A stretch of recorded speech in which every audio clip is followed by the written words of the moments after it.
Let's talk about what happens when a crisis hits, when the world just suddenly feels unreal. You know that feeling? Time kind of slows down, every decision feels massive and impossible, and you honestly don't know where to even start. Well, we're going to break down a framework for exactly those moments. Think of it as a tactical guide for getting through the first 72 hours. Okay, the very first thing you need to hear is this, and it is so important. You are not supposed to be thinking clearly right now. Just let that sink in for a second. This is your official permission slip. When you're in a moment of crisis or grief, your brain, well, it's not designed to be logical or organized. This whole guide exists for that exact reason, because you're not expected to have all the answers. That feeling, that disorientation, it brings us to our first big idea. We have to understand the state we're in before we can actually move through it. We're talking about that bizarre sensation when time doesn't feel real, and how we can overcome what it so often leads to, panic paralysis. So what even is panic paralysis? You know it when you feel it.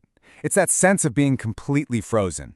You know you have to do something, but the sheer weight of everything you could do, plus this massive fear of making a mistake, it's just immobilizing. It's like your brain hits the emergency brake. This framework is specifically designed to break that paralysis with a clear, simple path forward. So where does that path even begin? Well, it's not with solving everything all at once. Nope. We're going to start with just the first 10 minutes. The only goal here, the only one, is to get from that initial gut punch of shock to a single, grounded starting point. It's all about finding an anchor in the storm. Your first actions are incredibly simple, and that's completely by design. First, just breathe, in and out. Nothing else matters. Second, literally sit down. Physically ground your body. And third, call one safe person. I'm serious. Not a group text, not a big announcement. Just one person who feels like an anchor. That's it. This right here, this is the mindset you have to give yourself. And I mean, treat it like an instruction, not just a friendly suggestion. You do not have to figure out the finances or the logistics or anything about the long-term future right now. The pressure's off. Your only job is to get through these next few minutes. Okay, so once we're a little more grounded in those first few minutes, we can zoom out just a tiny bit. This is the heart of the framework, your 72-hour action plan. This is the blueprint that's going to transform that feeling of overwhelming chaos into a simple, step-by-step order. And here's what that blueprint looks like. See? It's broken into 3 totally distinct, manageable days. Day 1 is laser-focused on immediate priorities, the absolute must-dos. Day 2 shifts into what we'll call gentle organization. And Day 3, that's when we begin the process of life stabilization. You see the flow, right? We're moving from triage to structure. So for Day 1, you're only going to focus on these 5 things. Seriously, nothing else. First, any necessary medical confirmations. Second, contact only immediate family. Third, make sure the home is secure. Fourth, see if you can find a family clarity file, a folder or a box with essential documents. And finally, and this one is absolutely non-negotiable, you have to rest. Now on Day 2, we build on that foundation. Yesterday was all about triage. Today is about gentle organization. This is when you can make those first introductory calls to a funeral provider, to the life insurance company. You'll notify employers. Start gathering key ID documents, just putting them in a single folder. And number 5 is vital. Officially ask someone for specific help.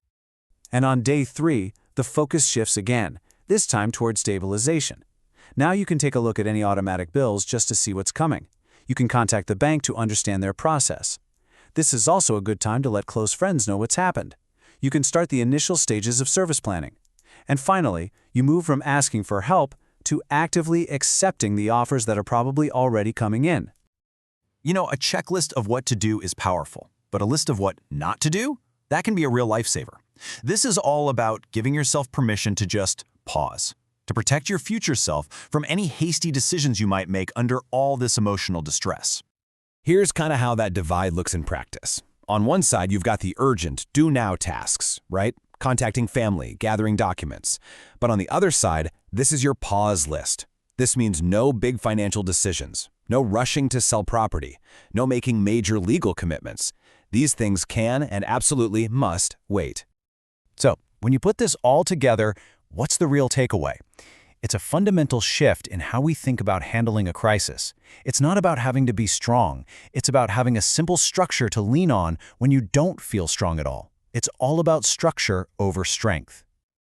And that structure also applies to your most basic needs. When you really can't think, just fall back on this simple list. Eat something, anything. Drink water. Try to sleep, even if it's just in short bursts. And let people help you with this stuff. It is not a sign of weakness. It's the support that's actually going to hold you up. So by the end of this process, you're left with a tangible, really practical toolkit for finding clarity in a crisis. You've got a step-by-step action plan for the first 3 days. You have a what can wait list to stop you from making future mistakes. You've got checklists for calls and documents. And maybe most importantly, it's all held together by a mindset that just relieves the pressure to be perfect. And that brings us right back to the core message of this entire guide, and it really, really bears repeating. You didn't need to be strong. You just needed structure. This was never about finding some superhuman emotional strength. It's about having a simple, reliable path to follow when you just can't see the way forward on your own. And that leaves us with one final thought. While this whole framework is designed for a very specific kind of crisis, the core idea behind it is universal. So the question to take with you is this. In any area of your life where you feel overwhelmed, how can creating a simple structure be the support that you truly need?